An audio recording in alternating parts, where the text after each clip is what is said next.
নমস্কার আমার প্রিয় বন্ধুরা। আজকে আমি তোমাদের সঙ্গে ক্লাস এইটের ইতিহাসের প্রশ্নোত্তর সম্পর্কে আলোচনা করব।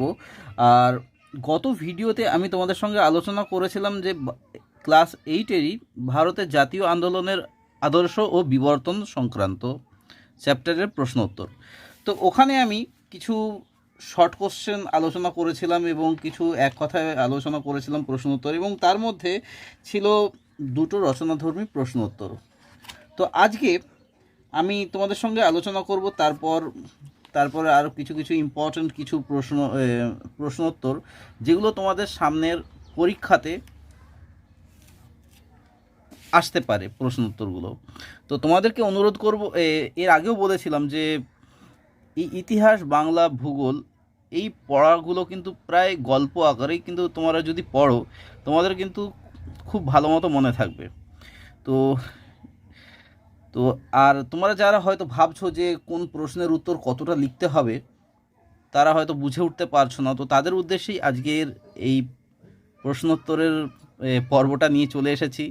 তো চলো তাহলে দেরি না করে শুরু করা যাক আজকের প্রশ্নোত্তর পরের থেকে। চলো আজকে দেখো 4 নম্বরের প্রশ্নটা দেখে নাও, রচনাধর্মীর প্রশ্ন। এর আগে 3 নম্বর পর্যন্ত তোমাদের সঙ্গে আলোচনা করেছিলাম। তো এখানে দেখো, জাতীয় রাজনীতিতে নেতাজি সুভাষচন্দ্র বসুর উত্থানের প্রেক্ষাপট বিশ্লেষণ করো। সুভাষচন্দ্রের রাজনৈতিক চিন্তার ওপর কোন কোন বিষয় ছাপ ফেলেছিল বলে তোমার মনে হয়? তো দেখো, এটা যেহেতু একটু বড় প্রশ্ন, হয়তো তোমাদের 10 নাম্বার বা 8 নাম্বারের মার্কসে আসতে পারে। তো সেই হিসেবে তোমাদের কিন্তু উত্তরটাও কিন্তু তেমনভাবেই লিখতে হবে। তো ভুলভাল লিখে দিলে কিন্তু তোমরা তেমন মার্কস পাবে না। হয়তো খুব মেরে কেটে 1 বা 2 নাম্বার বা 3 নাম্বার হয়তো তেমন পেতে পারো, কিন্তু ভালো করে লিখতে পারলে তোমরা কিন্তু ফুল মার্কস হয়তো 10-এ 10 বা যেটা 12-তে 12, মানে ফুল মার্কস কি কিন্তু কিন্তু পেতে পারো। যে অনেকে ভাবে যে ফুল মার্কস পাওয়া যায় না ইতিহাস, ভূগোল বা তোমাদের এ, বাংলাতে, কিন্তু তাদের কিন্তু এগুলো ভুল মনোভাব। তোমরা যদি ঠিকঠাক উত্তর লেখো, ঠিক পয়েন্ট আউট করে লেখো, তোমাদের নাম্বার আটকাতে কেউ পারবে না। চলো তাহলে শুরু করা যাক। উত্তরটা দেখো, ভারতীয় জাতীয়তাবাদের মূর্ত প্রতীক নেতাজি সুভাষচন্দ্রের আবির্ভাব হয়েছিল ভারতের রাজনীতিতে একটি তাৎপর্যপূর্ণ ঘটনা। আইসিএস পরীক্ষায় চতুর্থ স্থান অধিকার করেও সুভাষচন্দ্র সিভিল সার্ভিসের লোভনীয় চাকরি গ্রহণ না করে তার রাজনৈতিক গুরু চিত্তরঞ্জন দাসের পরামর্শে রাজনীতিতে যোগ দেন। তাহলে এখানে দেখে নাও, তাহলে কি নেতাজি সুভাষচন্দ্র বসু একটা ছোট্ট একটা ধারণা দিয়ে দেওয়া হলো যে তিনি কি, তিনি পরীক্ষাতে বসেছিলেন আইসিএস পরীক্ষায় এবং সেখানে চতুর্থ স্থান অধিকার করেছেন, সিভিল সার্ভিসে চাকরি নিলেন না এবং চিত্তরঞ্জন দাসের নেতৃত্বে কি হলো, রাজনীতিতে যোগ দিলেন। ব্যাস এইটুকুনি। এইবার যেহেতু সুভাষচন্দ্র বসুর মানে প্রেক্ষাপট চেয়েছে উত্থানের, মানে তিনি ছোট থেকে কিভাবে তিনি রাজনীতিতে এলেন এবং সেটাকে বিশ্লেষণ করতে বলছে, ঠিক আছে? এইবার দেখো, তিনি এবার অসহযোগ আন্দোলনে যোগদান দিয়েছিলেন, মানে প্রত্যেকটা একটা ছোট ছোট পয়েন্ট আউট করে কিন্তু দেয়া রয়েছে। অসহযোগ আন্দোলনে যোগদান দিয়েছিলেন, যে গান্ধীজি দ্বারা পরিচালিত অহিংস অসহযোগ আন্দোলনে যোগদানের মধ্য দিয়ে ব্রিটিশ বিরোধী স্বাধীনতা আন্দোলনে সুভাষচন্দ্রের পথ চলা শুরু। তাহলে সুভাষচন্দ্র বসু প্রথমে শুরু করেছিলেন কি, অসহযোগ আন্দোলন দিয়ে তার আন্দোলন, মানে তার জীবন কাহিনীটা, মানে স্বাধীনতা সংগ্রামের জীবন কাহিনী বলা যেতে পারে। এই সময় তিনি বঙ্গীয় প্রাদেশিক কংগ্রেসের প্রধান সম্পাদক হন, কিন্তু অসহযোগ আন্দোলন প্রত্যাহিত হলে সুভাষচন্দ্র কারারুদ্ধ হন। মানে অসহযোগ আন্দোলন যেই শেষ হয়ে গেল, সঙ্গে সঙ্গে ইংরেজরা কী করলো, সুভাষচন্দ্র বসুকে একদম জেলে বন্দি করে রাখলো। তারপরের ঘটনা কি, তারপরে তিনি স্বরাজ্য দলে যোগদান করেন। দেখো, স্বরাজ্য দল কি কে প্রতিষ্ঠা করেছিলেন? চিত্তরঞ্জন দাস। এই যে আসছি পরে দেখো, তোমরা যদি টেক্সট বই পড়ো ওতেও লেখা রয়েছে দেখবে, কিন্তু উত্তরটা কিভাবে লিখতে হবে সেটা কিন্তু পয়েন্ট আউট করে ছোট ছোট করে এইভাবে লেখা রয়েছে সাজানো। 1923 সালে চিত্তরঞ্জন দাসের, এই যে দেখে নাও, নেতৃত্বে স্বরাজ্য দল গঠিত হলে সুভাষচন্দ্র তাতে যোগ দিয়ে স্বরাজ্য দলের সচিব এবং দলীয় মুখপাত্র ফরওয়ার্ড পত্রিকার সম্পাদনার দায়িত্ব পান। তাহলে এখানেই দেখতে পেলে যে চিত্তরঞ্জন দাস স্বরাজ্য দলের প্রতিষ্ঠা করেন। এই সময় তিনি কলকাতা কর্পোরেশনের প্রধান কার্যনির্বাহকের দায়িত্ব পান। এবার 3 নম্বর দেখো, পূর্ণ স্বরাজের সমর্থন। সাইমন কমিশন বিরোধী আন্দোলন চলাকালে, যখন সাইমন কমিশন বিরোধী আন্দোলন চলছিল তখন হচ্ছে 1928 সালে সুভাষচন্দ্র ও জওহরলাল পূর্ণ স্বরাজের দাবিতে সোচ্চার হন। এই সময়ে সুভাষচন্দ্র জাতীয় কংগ্রেসের বামপন্থী সমাজতান্ত্রিক শিবিরে সক্রিয় ছিলেন। এছাড়াও স্বাধীনতা লাভের জন্য আন্দোলনের পদ্ধতি হিসেবে জাতীয় কংগ্রেসের বৈপ্লবিক কর্মসূচি তুলে ধরেন সুভাষচন্দ্র। তাহলে তিনি পরপর কি কি করে যাচ্ছেন একটা ছোট্ট ছোট্ট করে পয়েন্ট আউট করে দেওয়া রয়েছে, কিন্তু যত লিখবো ততই কিন্তু অনেকটাই কম পড়ে যাবে, যেহেতু একটা ইতিহাসের ব্যাপার। সেই জন্যে আর আমাদেরকে নাম্বারটাও ক্যারি করতে হবে, যে 12তে 12 বা 10এ 10 ফুল মার্কস পেতে হবে। সেই জন্য আমাকে কিন্তু ছোট ছোট করে মেন পয়েন্টগুলোকে জাস্ট তুলে ধরলেই হবে।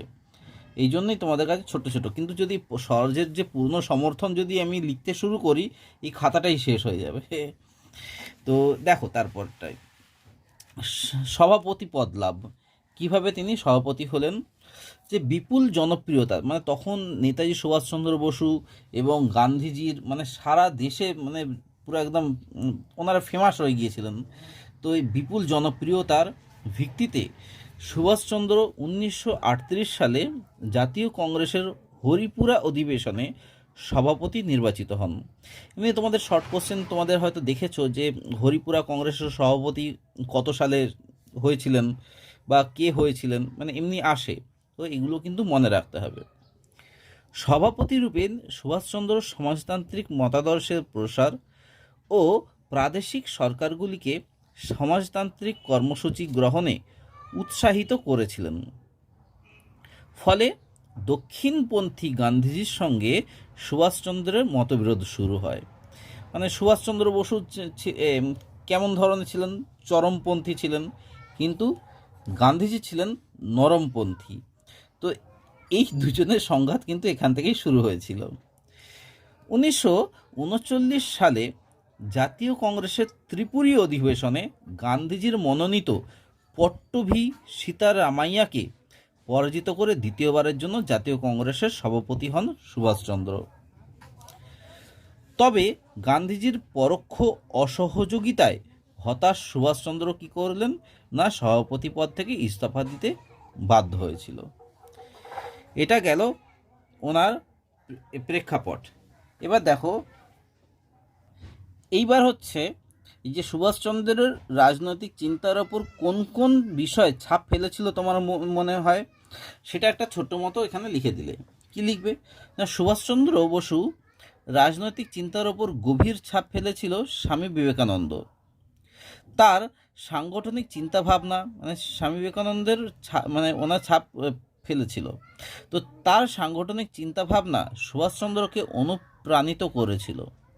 এছাড়াও সোভিয়েত রাশিয়ায় যে অর্থনৈতিক সাম্যের আদর্শ সুভাষচন্দ্রকে প্রভাবিত করেছিল।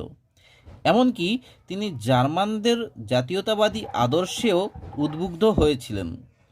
সর্বোপরি দেশবন্ধু চিত্তরঞ্জন দাসের রাজনৈতিক ভাবনা তাকে গভীরভাবে প্রভাবিত করেছিল। এটাই হচ্ছে উত্তর, হলো যে সুভাষচন্দ্রের রাজনৈতিক চিন্তার ওপর কোন কোন বিষয় ছাপ ফেলেছিল, তাহলে কোন কোন ছাপ ফেলেছিল না, স্বামী বিবেকানন্দ আর চিত্তরঞ্জন দাস। এর পরেরটা দেখে নাও।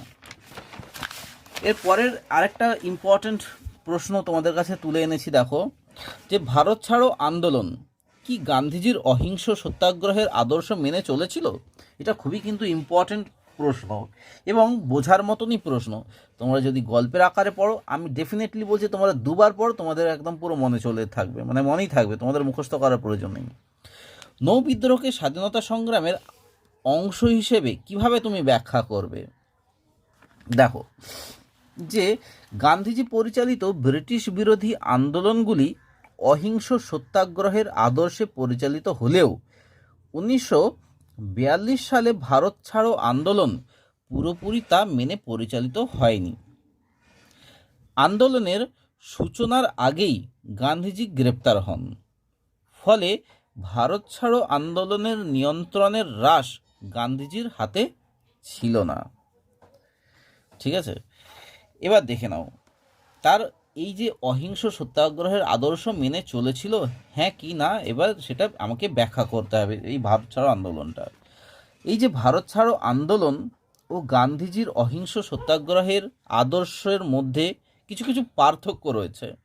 সেগুলো কি না, মহাত্মা গান্ধী আন্দোলনের মন্ত্ররূপে করেঙ্গে ইয়া মরেঙ্গে স্লোগান দিয়ে এই আন্দোলনের চরিত্র তার পূর্বের অন্যান্য আন্দোলনের তুলনায় পৃথক করে দেন। এটা হচ্ছে 1 নম্বর। 2 নম্বর কি না, এই আন্দোলনের সময় জাতীয় নেতারা কারারুদ্ধ থাকায়, মানে জেলে বন্দি থাকায়, এই আন্দোলনের কারারুদ্ধ থাকায় এই আন্দোলন ভারতের বিভিন্ন জায়গায় স্বতঃস্ফূর্তভাবে জনসাধারণের দ্বারা পরিচালিত হয়েছিল। মানে এই আন্দোলনের সময় কি বড় বড় যারা নেতা ছিল ওনারা কি জেলে বন্দি ছিলেন, সেই জন্যে সেই এই আন্দোলনটাকে, ভারত ছাড়ো আন্দোলনটাকে পরিচালনা করার মতো বড় বড় নেতারা ছিলেন না। সেই জন্য কী হয়েছিল, সাধারণ মানুষরাই যে যার মতো সেই আন্দোলনটাকে পরিচালিত করেছিল, সেটাই তাই বলেছে। 3 নম্বর পয়েন্টটা কি, টেলিগ্রাফের তার কাটা, ঠিক আছে, টেলিগ্রাফের তার কাটা, রেলপথ ধ্বংস, পোস্ট অফিস এবং থানা আক্রমণ এবং সরকারি কার্যালয়ে অগ্নিসংযোগ, ঠিক আছে, সরকারি কার্যালয়েতে পুরো আগুন ধরিয়ে দেওয়া। আর কি না, হ্যাঁ, অগ্নিসংযোগ স্বাভাবিক ঘটনা হয়ে দাঁড়িয়েছিল, এগুলো নিত্য নৈমিত্তিক ঘটনা হয়ে দাঁড়িয়েছিল সেই সময়। তাই বলা চলে যে ভারত ছাড়ো আন্দোলন গান্ধীজির অহিংস সত্যাগ্রহের আদর্শ মেনে চলেনি। গান্ধীজি যেহেতু ছিলেন নরমপন্থী, এগুলো বিদ্রোহ ওনার দ্বারা হতো না, তো সেই জন্যে তিনি ওনার এই পথ চলে কিন্তু এই আন্দোলনগুলো হয়নি, এটাই তাই উত্তর। তারপরের উত্তরটা কি, তারপরের প্রশ্নটা কি বলেছিলাম না, নৌবিদ্রোহের স্বাধীনতা সংগ্রামের আদর্শ, স্বাধীনতা সংগ্রামের অংশ হিসেবে কিভাবে তুমি ব্যাখ্যা করবে। বলছে যে 1946 খ্রিস্টাব্দের 18ই ফেব্রুয়ারি মুম্বাইয়ের এক তলোয়ার নামক জাহাজে, জাহাজটার নাম হচ্ছে তলোয়ার নামক জাহাজে ভারতীয় নৌসেনারা ব্রিটিশ শাসনের বিরুদ্ধে যে বিদ্রোহ ঘোষণা করে তা ভারতের ইতিহাসে নৌবিদ্রোহ নামে খ্যাত। ঠিক আছে, 1946 সালের 18ই ফেব্রুয়ারিতে নৌবিদ্রোহ হয়েছিল, আর 1947 সালের 15ই আগস্টে আমাদের ভারত স্বাধীনতা অর্জন করে। নৌবিদ্রোহের গুরুত্ব এটা খুবই কিন্তু ইম্পর্ট্যান্ট। বলছে যে বিদ্রোহী নৌসেনারা কি বিদ্রোহ চলাকালে তলোয়ার সহ সমস্ত জাহাজ থেকে ব্রিটিশদের ইউনিয়ন জ্যাক, ঠিক আছে, ব্রিটিশদের ইউনিয়ন জ্যাক, এটা একটু মনে রাখবে, এটা কিন্তু ইম্পর্টেন্ট, সেই জন্য ইনভার্টেড কমার মধ্যে ইউনিয়ন জ্যাক পতাকা নামিয়ে দিয়ে জাতীয় কংগ্রেস, ঠিক আছে, জাতীয় কংগ্রেস, মুসলিম লীগ আর কমিউনিস্ট পার্টির পতাকা উত্তোলন করে। জাহাজে যে ইউনিয়ন জ্যাকের পতাকা ইংল্যান্ডের ছিল সেটা নামিয়ে দিয়ে জাতীয় কংগ্রেস, মুসলিম লীগ এবং কমিউনিস্ট পার্টির পতাকা উত্তোলন করে। যদিও শেষ পর্যন্ত সর্দার বল্লভভাই প্যাটেলের মধ্যস্থতায় বিদ্রোহী নৌসেনারা আত্মসমর্পণ করে, তবুও বিদ্রোহের গুরুত্ব ভারতের স্বাধীনতা সংগ্রামের ইতিহাসে অপরিসীম। এবার দেখে নাও 1 নম্বর পয়েন্টে কি না, এই বিদ্রোহের ফলে ব্রিটিশ সরকার উপলব্ধি করেছিল যে ভারতীয় সেনাবাহিনীর ওপর আর নির্ভর করা যাবে না। 2 নম্বর পয়েন্টটা কি, বিদ্রোহীদের আত্মসমর্পণের পরেই ব্রিটিশ প্রধানমন্ত্রী ক্লিমেন্ট এটলি ভারতে ক্ষমতা হস্তান্তরের উদ্দেশ্যে মন্ত্রী মিশন গঠন করতে উদ্যত হন। এরপর ইংরেজরা ভাবলো যে না, আমাদের আর এখানে টিকে থাকা যাবে না, সেই জন্য তিনি কি করলেন, ক্ষমতা হস্তান্তরের জন্য, ক্ষমতা হস্তান্তর কাদের করবে না নিজেদের থেকে ভারতীয়দের করবে, তো সেই জন্য মন্ত্রিমিশন গঠন করতে উদ্যত হন। 3 নম্বর পয়েন্টটা কি একটুখানি তুলে নিচ্ছি, যে নৌবাহিনীর সমর্থনে ভারতের বিভিন্ন জায়গায় ছাত্র, যুব ও সাধারণ মানুষ পথে নেমে আন্দোলন করেছিল। সর্বোপরি আজাদ হিন্দ বাহিনীর মতোই নৌবাহিনীর সৈনিকরা ব্রিটিশ শাসনের বিরুদ্ধে সংঘবদ্ধ আন্দোলন করেছিল। তাই নৌ বিদ্রোহ ছিল ভারতের স্বাধীনতা সংগ্রামের এক গুরুত্বপূর্ণ অংশ। চলো, এটা তো গেল কিছু তোমাদের সঙ্গে আলোচনা করলাম রচনাধর্মী প্রশ্ন। এইবার পরীক্ষাতে যেগুলো তোমাদের সঙ্গে হামেশাই এসে থাকে, যেসব ধরনের প্রশ্ন, সেগুলো আমি তোমাদের সঙ্গে আলোচনা করছি, ছোটো ছোটো, যেগুলো ধরো মাঝে সাঝে 1 নম্বর বা 2 নম্বরে দিয়েই থাকে এই চ্যাপ্টারে, ঠিক আছে। যে একটু তুলে নিচ্ছি, দেখো, এবং তোমাদেরকে অনুরোধ করবো প্লিজ তোমরা লিখে নিও, মানে সময় নষ্ট না করে লিখে নিও। তোমাদের আশা করি তোমাদের কিন্তু অনেকটাই উপকারে আসবে এই প্রশ্ন উত্তরের পর্বগুলো। যারা হয়তো বুঝতে পারছেন না যে কতটা কিভাবে কি আমাদেরকে লিখতে হবে একটা প্রশ্নের উত্তর, তো তাদের জন্য কিন্তু এই ভিডিওটা কিন্তু অনেকটাই গুরুত্বপূর্ণ ভূমিকা গ্রহণ করবে। তো দেখো, যে আমি একটু তুলে নিচ্ছি আর একটু, যে মহাত্মা গান্ধীর নেতৃত্বে পরিচালিত 3টি আঞ্চলিক আন্দোলন কি? মহাত্মা গান্ধীর নেতৃত্বে পরিচালিত 3টি আঞ্চলিক আন্দোলন কি? যে মহাত্মা গান্ধী সর্বভারতীয় রাজনীতিতে অবতীর্ণ হওয়ার আগে, মানে যখন রাজনীতিতে ঢোকেন, মানে যখন কংগ্রেসে তখন ছিল না, তো তার আগে তিনি কিছু আঞ্চলিক আন্দোলনে যোগ দিয়েছিলেন। তো সেগুলো কি? 1 নম্বর হলো চম্পারণ সত্যাগ্রহ, 2 নম্বর হলো আহমেদাবাদ সত্যাগ্রহ এবং 3 নম্বর হলো খেড়া সত্যাগ্রহ। চৌরি চৌরার ঘটনা কি? যে 1922 খ্রিস্টাব্দের 4 ফেব্রুয়ারি গোরক্ষপুর জেলার চৌরি চৌরা গ্রামে উত্তেজিত জনতা পুলিশ থানায় আগুন লাগিয়ে দিলে 22 জন পুলিশ মারা যায়। এটি চৌরাচৌরির ঘটনা নামে পরিচিত। 3 নম্বর প্রশ্নটা দেখো, এগুলো কিন্তু অনেকটা ইম্পর্টেন্ট প্রশ্ন। দেখো, অনেক সময় তোমাদের পরীক্ষাতেও চলে আসে, মানে চাকরির পরীক্ষাতে বিশেষ করে আসে, যে কোন ঘটনার মধ্য দিয়ে আইন অমান্য আন্দোলনের সূচনা হয়? কোন ঘটনার মধ্যে দিয়ে আইন অমান্য আন্দোলনের সূচনা হয়? যে ভারতের স্বাধীনতা সংগ্রামের গান্ধীজির নেতৃত্বে পরিচালিত আইন অমান্য আন্দোলন ছিল এক গুরুত্বপূর্ণ অধ্যায়। 1930 খ্রিস্টাব্দের, দেখো, 1930 খ্রিস্টাব্দের 6 এপ্রিল মহাত্মা গান্ধীর নেতৃত্বে ডান্ডি বলে একটা জায়গা গুজরাটের, এই ডান্ডিতে লবণ আইন ভঙ্গের জন্য, মানে লবণ আইন ভঙ্গের মধ্যে দিয়ে আইন অমান্য আন্দোলনের সূচনা হয়। ঠিক আছে, এবার দেখে নাও 4 নম্বর প্রশ্নটা, স্বরাজপন্থী কাদের বলা হয়? এটা একটু প্রশ্নবোধক, এটা জিজ্ঞাসার চিহ্ন। স্বরাজপন্থী কাদের বলা হয়?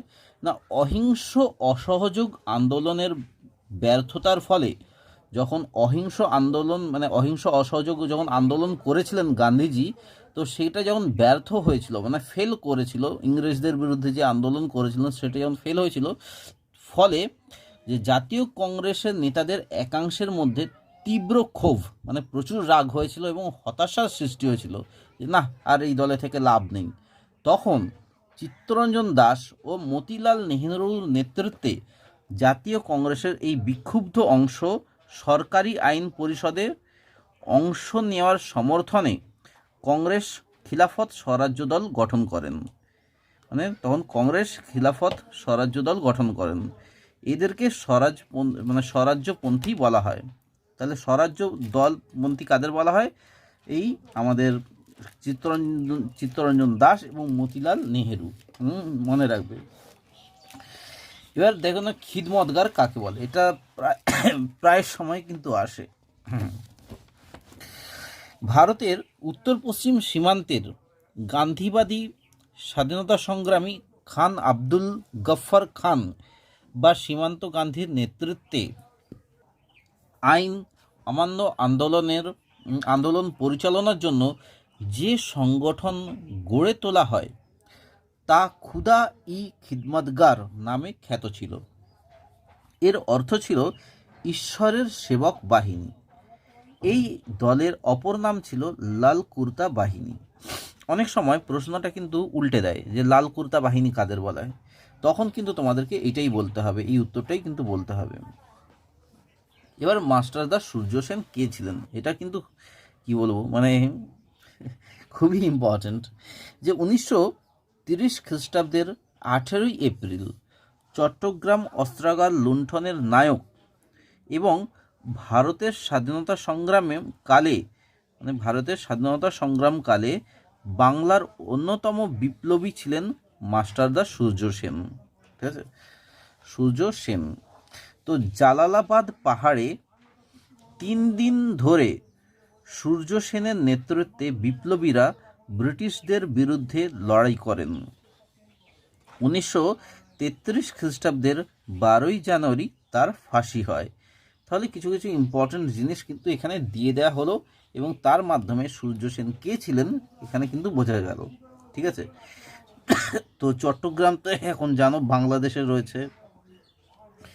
এইবার আরও কিছু কিছু প্রশ্ন রয়েছে, যেটা দেখো যে 4-5টা বাক্যের উত্তর এটা।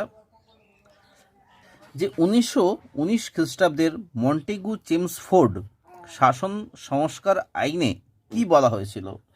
এই যে 1919 সালে মন্টেগু চেমসফোর্ড তাহলে শাসন সংস্কার আইনে কি বলা হয়েছিল? 1919 খ্রিস্টাব্দের মন্টেগু চেমসফোর্ড শাসন সংস্কার আইন পাশ হয়। ঠিক আছে, 1919 খ্রিস্টাব্দে মন্টেগু চেমসফোর্ড শাসন সংস্কার আইন কিন্তু পাশ হয়, এটাও কিন্তু মনে রাখবে। এবং এই আইনে কি বলা হয়েছিল দেখো, এই আইনে কেন্দ্রীয় ও প্রাদেশিক সরকারের মধ্যে বিভিন্ন ক্ষমতা ও দায়িত্ব ভাগ করে দেওয়ার প্রস্তাব রাখা হয়, কিন্তু ভারতীয় স্বশাসনের দাবিকে এই আইন মান্যতা দেয়নি। তাহলে ভারতীয় স্বশাসনের দাবিকে এই আইন মান্যতা দেয়নি, এই জন্য ভারতবাসী এই শাসন সংস্কার আইন মেনে নিতে পারেনি। এর পরেরটা দেখো, আমি একটু তুলে নিচ্ছি। দেখো যে গান্ধীজি তার স্বরাজ ভাবনায় কি বর্জন করতে বলেছিল, মানে গান্ধীজি তার স্বরাজ ভাবনায় কি বর্জন করতে বলেছিল, এই যে তার চিন্তাভাবনার মানে কি বর্জন করতে বলেছিল। দেখো যে হিন্দ স্বরাজ গ্রন্থে, মানে গান্ধীজির লেখা মানে বইয়ের নাম হচ্ছে হিন্দ স্বরাজ, ওই হিন্দ স্বরাজ গ্রন্থে 1919 খ্রিস্টাব্দে যেটা ছাপা হয়েছিল, তো এই গ্রন্থে গান্ধীজি তার স্বরাজ বিষয়ক সামাজিক আদর্শগুলিকে স্পষ্ট বিশ্লেষণ করেন। তিনি বলেন, শুধু ঔপনিবেশিক শাসন নয়, ঔপনিবেশিক শাসন কারা করেছিল? ইংরেজরা। শুধু ঔপনিবেশিক শাসন নয়, আধুনিক পাশ্চাত্য আদর্শভিত্তিক সমগ্র শিল্প সমাজই ভারতের সাধারণ মানুষের কিন্তু শত্রু।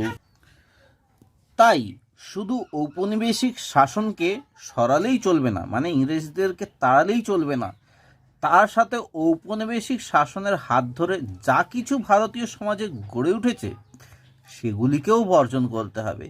আচ্ছা, ওই ইংরেজরা যেসব ব্যবসা বাণিজ্যের জন্য ইংল্যান্ড থেকে যা যা জিনিস এনেছিল ভারতে বিক্রি করার জন্যে, তো সেগুলোকেও কিন্তু তাড়াতে হবে। যে আমরা যে কোট প্যান্ট বা এই যে টাই বেঁধে আমরা অফিসে যাই, তো সেগুলোকেও কিন্তু বর্জন করার ভাবনা চিন্তা কিন্তু তিনি নিয়েছিলেন।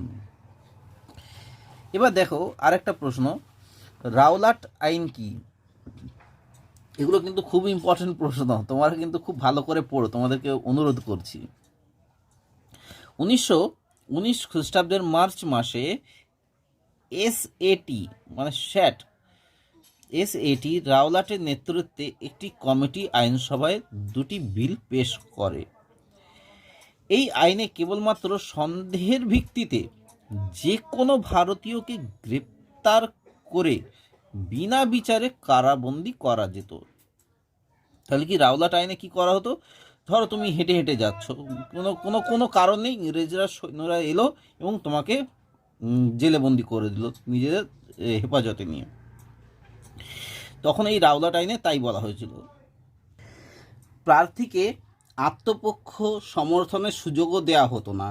এই যে আইন আদালতে দেখবে যে একটা কারো যখন বিচার করা হয়, তো দুখানা উকিল থাকে, একজন যে দোষীর সমর্থনে, একজন দোষীর বিপক্ষে। তো এই দোষীর সমর্থনে কোনো তখন উকিল দেওয়া যেত না। এই আইনকে কালো আইন বলা হতো। এই আইনকে কালো আইনও বলা হতো। ভারতবাসীর এই কুখ্যাত রাওলাট আইনের বিরুদ্ধে তীব্র প্রতিবাদ গড়ে তুলেছিল ভারতবাসীরা। কেন এই আইন করা হবে? ভুল। এবার দেখে না খিলাফত আন্দোলনটা কি। যে তুরস্কের সুলতান ছিলেন মুসলিম জগতের ধর্মগুরু বা খলিফা, এটা কিন্তু পরীক্ষাতে আসে। তুরস্কের সুলতান ছিলেন মুসলিম জগতের ধর্মগুরু বা খলিফা। 1918 খ্রিস্টাব্দে তুরস্কের সুলতানকে ক্ষমতা থেকে সরিয়ে দেওয়া হয়। 1918 খ্রিস্টাব্দে কী হলো? তুরস্কের সুলতানকে ক্ষমতা থেকে সরিয়ে দেওয়া হয়। এই অবস্থায় 1919 খ্রিস্টাব্দে তুরস্কের সুলতানের প্রতি সমর্থন ও সহানুভূতি জানিয়ে ভারতে মূলত মুসলিমরা যে, দেখে নাও, ভারতের সাধারণত মুসলিমরা যে আন্দোলনের সূচনা করে তাকেই বলা হয় খিলাফত আন্দোলন। ঠিক আছে, তাকেই বলা হয় খিলাফত আন্দোলন।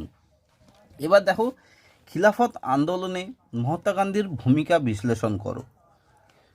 যে মহাত্মা গান্ধী ভারতে মুসলিমদের দ্বারা সংগঠিত খিলাফত আন্দোলনকে জাতীয় স্বার্থে ব্যবহার করার পরিকল্পনা গ্রহণ করেন। তাহলে মহাত্মা গান্ধী ভারতে মুসলিমদের দ্বারা সংগঠিত খিলাফত আন্দোলনকে কি করলো না, জাতীয় স্বার্থে, মানে যাতে পুরো মানুষের স্বার্থে, এই ভারতের স্বাধীনতা সংগ্রামের জন্য এটাকে কি করলো, নিজের করার চেষ্টা করলো। এবং তিনি বলেন যে হিন্দু মুসলমান ঐক্যের এমন সুযোগ কিন্তু 100 বছরেও আর আসবে না। সুতরাং তিনি মনে করেন অসহযোগ আন্দোলনের সঙ্গে খিলাফত আন্দোলনকে যুক্ত করতে পারলে একদিকে যেমন জাতীয় আন্দোলনের জোরদার হবে, মানে সবাই মিলে আন্দোলন করবে ইংরেজদের বিরুদ্ধে, অন্যদিকে ব্রিটিশ সরকারের বিভেদ নীতি ব্যর্থ হবে। এই যে ব্রিটিশ সরকার তখন কি করতো, যে হিন্দু মুসলিমকে আলাদা করার জন্য বিভিন্ন ষড়যন্ত্র রচনা করেছিল তখন। এই গান্ধীজি কি করলো, যে দেখতে পাচ্ছে খিলাফত আন্দোলন এবং হিন্দুদের যে আন্দোলন যদি একসাথে করা যায় তাহলে ইংরেজরা কিন্তু অনেকটাই দুর্বল হয়ে যাবে। এই জন্য তিনি একসাথে করার চিন্তাভাবনা করেছিলেন। এই সব কারণে মহাত্মা গান্ধী খিলাফত আন্দোলনকে কিন্তু সমর্থন করেন। তিনি 1919 খ্রিস্টাব্দের 24শে নভেম্বর দিল্লিতে অনুষ্ঠিত সর্বভারতীয় খিলাফত অধিবেশনে সভাপতিত্ব করেন। মুসলমানদের দাবি সমর্থন করে গান্ধীজি অসহযোগ আন্দোলনের পরিকল্পনা করেছিলেন। প্রকৃতপক্ষে খিলাফত আন্দোলনের মধ্যে দিয়ে মহাত্মা গান্ধী জাতীয় সংহতি প্রদর্শন এবং হিন্দু মুসলিম ঐক্যবোধ আন্দোলনের লক্ষ্য পূরণে অনেকটাই সফল হয়েছিলেন। ঠিক আছে, এর পরের প্রশ্নটা দেখো, কত খ্রিস্টাব্দে কারা স্বরাজ্য দল প্রতিষ্ঠা করেন? এই দলের লক্ষ্য কী ছিল? আমরা তো এতক্ষণে জেনেই গেছি যে স্বরাজ্য দল কারা প্রতিষ্ঠা করেছিল। তাও দেখো যে চিত্তরঞ্জন দাস, মতিলাল নেহেরু প্রমুখ নেতা মহাত্মা গান্ধীর আদর্শ না মেনে 1922 খ্রিস্টাব্দে স্বরাজ দল গঠন করেছিলেন বা স্বরাজ্য দল প্রতিষ্ঠা করেছিলেন। এটা স্বরাজ, অসুবিধা নেই, স্বরাজ বা স্বরাজ্য। তো এই দলের লক্ষ্য ছিল কি, আইনসভার অধিবেশনে, মানে ওনারা তো ছিলেন উকিল, তো তাই বলছে আইনসভার অধিবেশনে বয়কট না করে, অন্ত্যেষ্ঠ, ঠিক আছে, বয়কট না করে আইনসভার প্রবেশ করে নিরন্তর সরকারি কাজে বাধা সৃষ্টি করা। তাহলে কি, সব সময় সরকারি কাজে বাধা সৃষ্টি করা ছিল ওনাদের কাজ। আর সরকারি কাজ বলতে কি, ইংরেজদের সরকারি কাজ। এবার দেখো, এছাড়াও তাদের লক্ষ্য কী ছিল? তাদের লক্ষ্য ছিল ঔপনিবেশিক সরকারের ভেতরে থেকেই, মানে ইংরেজদের অধীনে থেকেই নানা জনকল্যাণমূলক প্রস্তাব ও বিল উপস্থাপন করা, মানে যাতে আমাদের ভারতীয়দের সুবিধা হয় সেই জন্য তারা কী করতেন, সবসময় জনকল্যাণমূলক প্রস্তাব এবং বিল উপস্থাপনা করতো। এবার দেখো উত্থাপন করা, হর্ষ থয় থয় আকার পদ অন্তে ন পণ, উত্থাপন করা। তো এখনও কিছু প্রশ্ন রয়েছে যেগুলো দেখতেই পাচ্ছ যে সাইমন কমিশন বিরোধী আন্দোলন কিভাবে সংগঠিত হয়েছিল, এই প্রশ্নটার উত্তর কিন্তু আমি পরের ভিডিওতে তোমাদের সঙ্গে শেয়ার করব। এবং এর পরের ভিডিওটাই হয়তো আমার লাস্ট ভিডিও হবে এই চ্যাপ্টারের।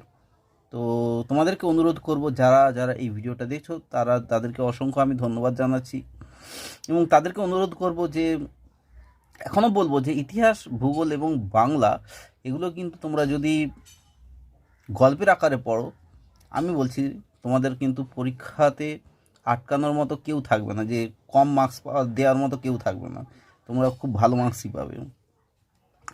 আর আজকের ভিডিওটা এখানেই শেষ করছি, দেখা হচ্ছে তোমাদের সঙ্গে তৃতীয় ভিডিওতে। ততক্ষণের জন্য বলবো যে এই প্রশ্নগুলো কিন্তু খুব ভালো করে পড়ো। আজকে শেষ করলাম আমি তোমাদের সঙ্গে ভারতের জাতীয় আন্দোলনের আদর্শ এবং বিবর্তন। তো দেখা হচ্ছে তৃতীয় পর্বে, ততক্ষণের জন্য বলবো বাই, খুব খুব ভালো থেকো এবং সুস্থ থেকো।